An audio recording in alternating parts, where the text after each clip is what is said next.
একটা খাবারের কথা বলি আপনাদেরকে, ব্রেন বুস্টার। সবাই মনে রাখবেন, খুব জরুরি। রাতের বেলা 1 গ্লাস পানিতে 1 চামচ হলুদের গুঁড়ো, 1 চামচ মেথি, 1 চামচ মধু। রাতেও মিশাতে পারেন মধুটা চাইলে সকালবেলা মিশাতে পারেন। এই যে ভিজিয়ে রেখে সকালবেলা পান করলেন, মধুর মধ্যে রয়েছে গ্লুকোজ এবং ফ্রুক্টোজ, ইনস্ট্যান্ট আপনাকে ব্রেইনের মধ্যে এনার্জি দিবে।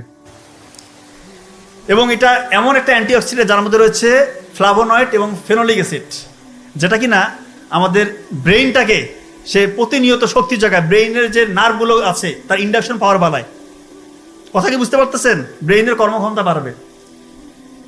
হলুদের গুঁড়ো, এটা একটা অ্যান্টি ইনফ্লামেটরি এজেন্ট। এটা আমাদের ব্রেইনটাকে সুরক্ষা দেয়, নিউরনগুলোকে সাপোর্ট দেয়, নিউরনকে ধ্বংসের হাত থেকে রক্ষা করে। এবং BDNF, brain drive neurotrophic factor, এইটা রয়েছে, এটা এক ধরনের প্রোটিন, এটা রয়েছে হলুদের গুঁড়োর মধ্যে। এইটা যখন বেশি বেশি তৈরি হবে আপনার শরীরের মধ্যে, তখন নতুন নতুন নিউরন তৈরি হবে, আপনার ব্রেইনের কর্মক্ষমতা অটোমেটিক বাড়বে ইনশাআল্লাহ।